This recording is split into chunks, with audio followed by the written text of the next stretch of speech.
हमारा नाम है समरीन और आपने देखना शुरू कर दिया है लाइव सिटीज़। देखिए, आज तारीख 2 अक्टूबर है, यानी कि आज बापू का, महात्मा गांधी की जयंती पूरा देश मना रहा है। आपको मालूम है कि लेकिन इसी बीच बिहार में आज कुछ बड़ा हो गया। आपको मालूम है कि आज बिहार सरकार ने जातियों की गणना की जो रिपोर्ट है उसको सार्वजनिक कर दिया है। आपको मालूम है कि बिहार पहला ऐसा राज्य बन गया है जहां पर जातीय गणना की रिपोर्ट को, जातीय गणना के आंकड़ों को सार्वजनिक किया गया है। देखिए, आपको याद होगा कि इसको लेकर पहले खूब हंगामा भी मचा। आपको याद होगा कि इसको लेकर खूब सियासत भी हुई थी, सवाल भी खड़े किए गए थे कि क्या बिहार सरकार इसकी रिपोर्ट को सार्वजनिक करेगी या फिर नहीं करेगी। लेकिन आपको मालूम है कि आज बिहार सरकार ने मास्टर स्ट्रोक खेल दिया और जातीय गणना की रिपोर्ट को सार्वजनिक भी कर दिया है। देखिए, अब तक तो आपने वो रिपोर्ट भी देख ली होगी, अब तक तो आपको ये मालूम चल गया होगा कि आखिर आपकी जाति का प्रतिशत क्या कुछ है। आपको बता दें, लेकिन इस पर भी कई सारे पेच हैं और कई सारे सवाल हैं। देखिए, सबसे बड़ा सवाल आपको याद होगा कि बीजेपी लगातार इस चीज़ को मुद्दा भी बनाती आ रही है। बीजेपी लगातार ये बातें कह रही थी कि लगातार मुस्लिमों की आबादी देश में बढ़ रही है। आपको याद होगा कि कुछ वक्त पहले बीजेपी के दिग्गज नेता हैं संजय जायसवाल, उन्होंने भी एक विवादित बयान दे दिया था। आपको याद होगा कि उन्होंने कहा था कि अगर दुनिया में सबसे ज़्यादा आबादी कहीं बढ़ी है तो वो अफ्रीका है।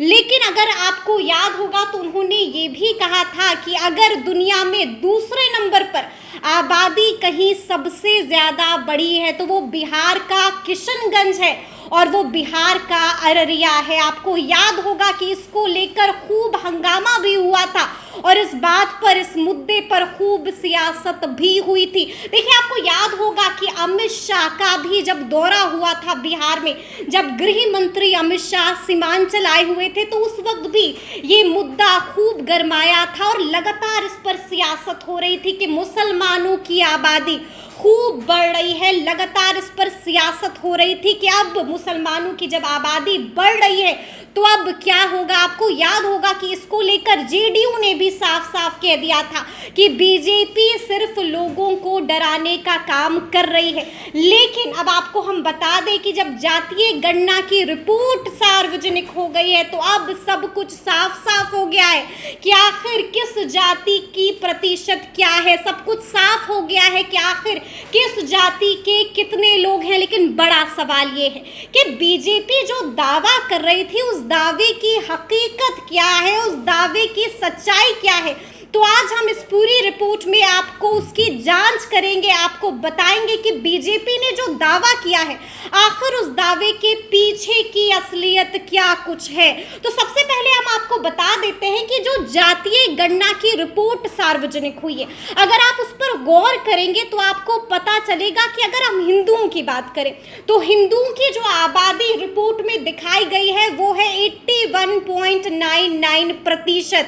आपको बता दें कि वहीं अगर मुस्लिम आबादी की हम बात करें तो मुस्लिमों की आबादी है 17.7%। देखिए, अब आपको समझना होगा, आपको याद होगा कि जब 2011 में जातियों की गणना हुई थी तो उस वक्त पता चला था कि आखिर हिंदुओं की क्या जाति है, मुसलमानों की क्या जाति है। तो आपको याद होगा कि अगर हम बात करें तो उस वक्त जो हिंदुओं का आंकड़ा था उस आंकड़े में थोड़ी सी गिरावट जरूर हुई है। आपको बता दें कि वहीं अगर हम मुसलमानों की बात करते हैं तो मुसलमानों की जो प्रतिशत है उसमें थोड़ी सी बढ़ोतरी जरूर हुई है। देखिए, हम आपको बता दें कि अगर हम 2011 के आंकड़ों की बात करते हैं तो हिंदुओं की उस वक्त जो जाति थी उसका जो आंकड़ा था वो था 82.7%, जो कि अब घटकर हो गया है 81.99%।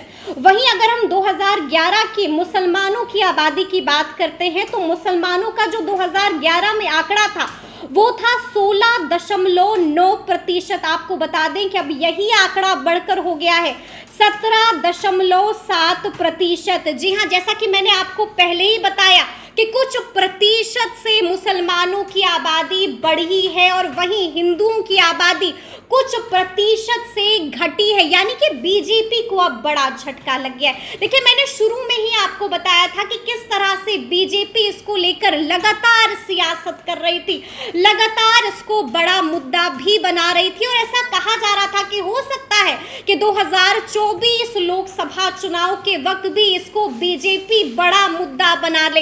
लेकिन आपने देखा है कि आज सब कुछ साफ हो गया है कि किसकी बातों में कितना दम है। आपने देखा है कि कुछ मात्र प्रतिशत से मुसलमानों की आबादी बढ़ी है, कुछ मात्र प्रतिशत से हिंदुओं की आबादी घटी है। देखिए, अब हम आपको सिलसिलेवार ढंग से ये भी बताएंगे कि आखिर मुसलमानों में भी किसकी आबादी बढ़ी है। आपको बता दें कि अंसारी, जुलाहा और शेख की भी आबादी बढ़ चुकी है। सबसे ज्यादा अंसारियों की आबादी बढ़ी है, उसके बाद शेख और जुलाहों की आबादी भी बढ़ी है। लेकिन कितनी बढ़ी है, कितनी आबादी बढ़ी है उनकी, आइए सिलसिलेवार ढंग से आपको तफसील से बताते हैं। देखिए, अगर हम बात करें दर्जियों की तो बता दें कि उनकी आबादी अब हो गई है 0.252%। अगर हम बात करें गधेड़ी की तो अब उनकी आबादी हो गई है 0.0072%। अगर हम बात करें कसाई की तो अब उनकी आबादी हो गई है 0.1024%। अगर हम बात करें चीख की तो अब उनकी आबादी हो गई है 0.0386%। अगर हम बात करें चुरिहार की तो अब उनकी आबादी हो गई है 0.1590%। तो देखिए, हमने आपको बताया है कि आखिर बीजेपी को अब बड़ा झटका लग गया है। देखिए, बीजेपी लगातार इस मुद्दे को उठा रही थी, लगातार इस बात पर सियासत कर रही थी। आपको भी याद होगा कि संजय जायसवाल ने क्या कुछ कहा था। संजय जायसवाल ने साफ साफ कह दिया था कि अगर दुनिया में दूसरे नंबर पर कहीं की आबादी बढ़ी है तो वो है किशनगंज और अररिया। आपको याद होगा कि जब गृह मंत्री अमित शाह का भी सीमांचल दौरा हो रहा था तो उस वक्त भी इस मुद्दे को खूब बीजेपी ने गरमाया था और लगातार कहा था कि अब मुसलमानों की आबादी लगातार बढ़ रही है, जिस पर जेडीयू ने भी साफ कहा था कि आप उनकी बातों पर मत जाइए, वो सिर्फ आपको डराने की कोशिश कर रहे हैं। लेकिन देखिए, आज बिहार सरकार ने जातीय गणना की रिपोर्ट को सार्वजनिक कर दिया, यानी कि दूध का दूध और पानी का पानी हो गया है। तमाम दावों की पोल खुल गई है और पता लग गया है कि आखिर किसकी आबादी कितनी है। देखिए, आपको मालूम है, जैसा कि मैंने आपको बताया कि मैंने आपको 2011 के आंकड़े भी बताए हैं और अभी के जो आंकड़े सार्वजनिक हुए हैं उनके बारे में भी बताया। हमने आपको दिखाया, आपने देखा कि किस तरह से कुछ प्रतिशत आंकड़ों में वृद्धि हुई है। आपने देखा कि हिंदू जाति की अगर हम बात करें तो उनके आंकड़े कुछ प्रतिशत कम हुए हैं और अगर हम बात मुसलमानों की करते हैं तो उनके आंकड़े कुछ प्रतिशत बढ़े हैं। लेकिन बीजेपी को बड़ा झटका लग गया है, बीजेपी के हाथ से एक बड़ा मुद्दा फिसल गया है। आपने देखा है कि जो वो दावा कर रहे थे, जिस चीज को वो लगातार मुद्दा बना रहे थे, अब उनको बड़ा झटका लग गया है और साफ हो गया है कि आखिर किस जाति के कितने लोग हैं। आपको ये भी हमने बताया है कैसे सीएम नीतीश ने आज मास्टर स्ट्रोक खेल लिया है और कैसे बिहार पहला राज्य बन गया है जिसने जातीय गणना की रिपोर्ट को सार्वजनिक कर दिया है। तो इस पूरी वीडियो के बारे में आपकी क्या राय है, कमेंट करके हमें जरूर बताइएगा। तो इस तरह के तमाम अपडेट्स के लिए ऐसे ही हमारे साथ बने रहिएगा और देखते रहिएगा लाइव सिटीज। बहुत शुक्रिया।